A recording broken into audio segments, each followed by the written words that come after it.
Graham is a moron. Yes, I said it. Graham Stephen does not know what he's talking about. I used to love Graham Stephen. I used to watch him all the time. I thought he was very knowledgeable when it came to stuff like real estate, diversification, just common knowledge. But then he started delving into topics, like clickbaity topics. If you notice the last few of his videos and maybe the last few years, I would say like about half of them have been clickbait videos. Maybe even more. Maybe I'd say as high as 75%. When he talks about economics, that's where things start to get a little bit dreary for me. It's anyone with a degree in finance and economics can easily tell that this guy has very little knowledge when it comes to economics, how things are interconnected, the economy, and I'm gonna touch up upon this and some of his recent videos where he talks about the Chinese economy collapsing, and we're gonna go into his errors and why I just don't think you should necessarily follow Graham Stephen 100%. I think you should do your own research. I think you should go get an education. If you like stocks, if you like the economy. In his most recent video, you could see how he just, a lot of the content doesn't even correlate to what's happening in China, to the housing market, the collapse, quote unquote, the collapse of the housing market. He's looking for, clickbaity titles, whatever's trending in the news, and he's really trying to catch your eye and just hoping you don't you don't call him out on all the filler content that really has nothing to do with the title of the video. Like, for instance, take this where he talks about the World Trade Center and their quote unquote illegal subsidies. Who is the judge of these illegal subsidies? That's the question. And how does this correlate to the collapse of the Chinese economy? Good question. I do feel like his content has declined in recent years. He's just running out of stuff to talk about, and he's not unqualified. And he's talking about stuff he's unqualified to talk about.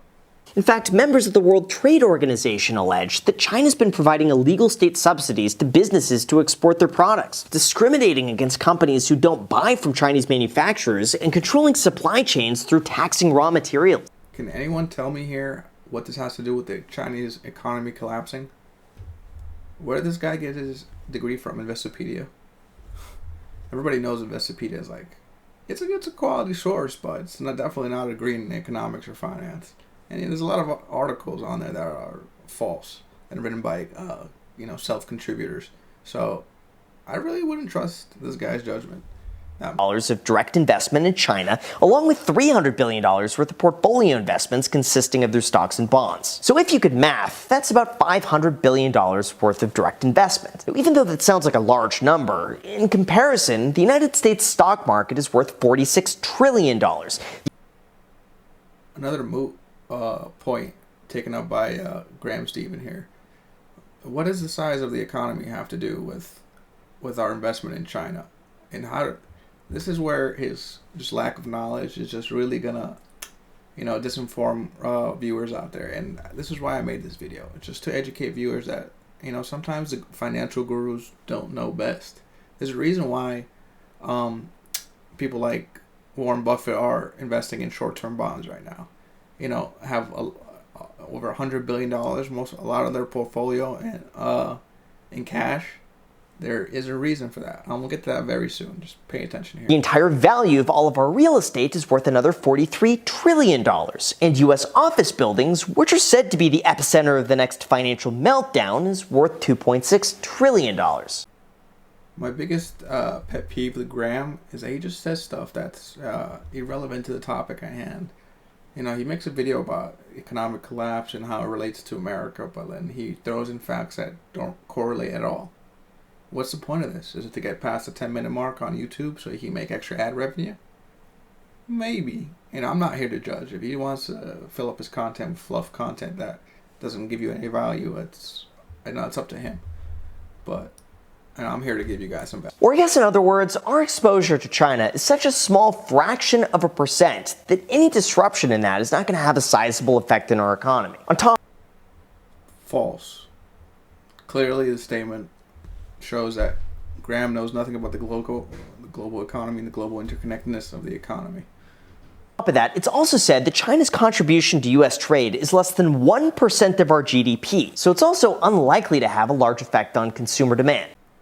What Graham doesn't understand is when you have the second largest economy in the world facing deflation, there is an issue.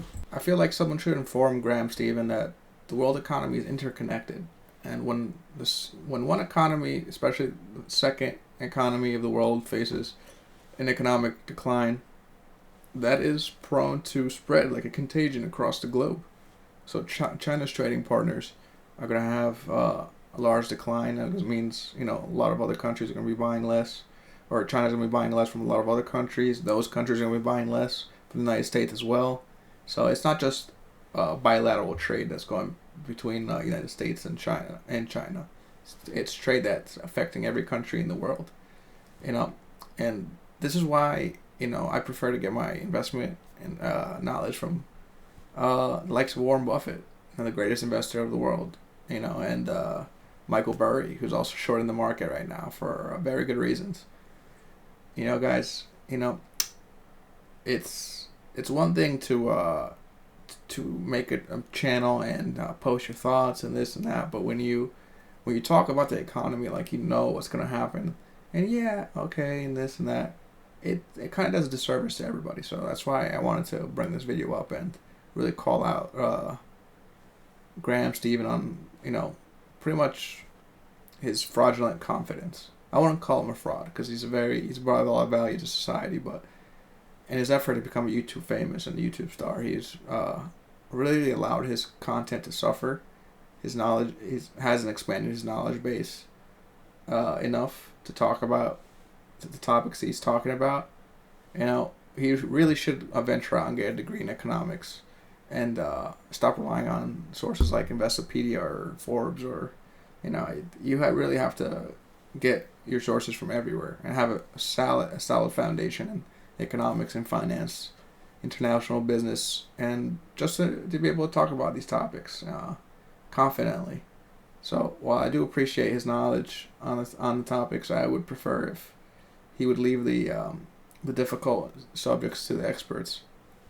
Like I said before, there's a reason why there's a lot of people short in the market right now. A lot of politicians. Michael Burry's short in the market. Warren Buffett's in cash, or cash equivalent securities, short-term securities in the United States securities. Probably, you can get. So they have some very good rates right now, around 5%. So, yeah, let's talk about it. If you guys have any comments, let me know down below in the comments. I would love to produce more videos, more professional videos, but I need to be able to get some interest from you guys. Let me know what you guys think. Thank you guys. I appreciate y'all. Have a nice day. One more thing I almost forgot to talk about. It seems like Graham hasn't been talking about AI and technology and layoffs and how we're venturing out to a planned economy in a sense of speaking. A lot of the big tech firms, I think they're around the big firms are around half their employees in the world. They employ about half the employees in the world. They're not really hiring anymore, and at least at this point in the cycle, there might come a time in the future when rates come back down and they start hiring again. But hiring has really frozen across all big tech firms and a lot of firms, and now we have automation and AI and GPT and ChatGPT, and it's only a matter of time before they decide that we don't really need this many employees, especially while rates are high. If rates are low and money's infinite and Jerome Powell's printing press is going off, then sure, there could be more employees. They could be looking for more growth. But right now, there's no real need for that many employees since rates are going up and businesses are cutting down costs. And who knows how long it's going to take to create new jobs from this AI. If these jobs will ever come to fruition, rates will have to come back down. That's a fact. Jerome Powell's going to have to decide, hey, we need more jobs. Maybe we should employ people instead of, letting them just get old and die. But that's too much, that's out of my jurisdiction. So I'm not going to talk Like, I can predict rates. I don't know what Jerome's going to do.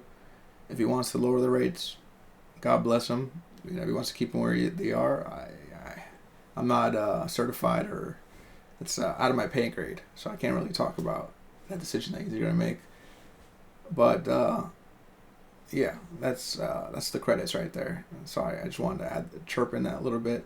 So it looks like there might be a Great Depression coming, but I'm not too certain. But just keep an eye out on the economy. If you guys are working, maintain your jobs, do what you got to do, save your money, get ready for investments. Yeah, thank you guys. Thank you for watching.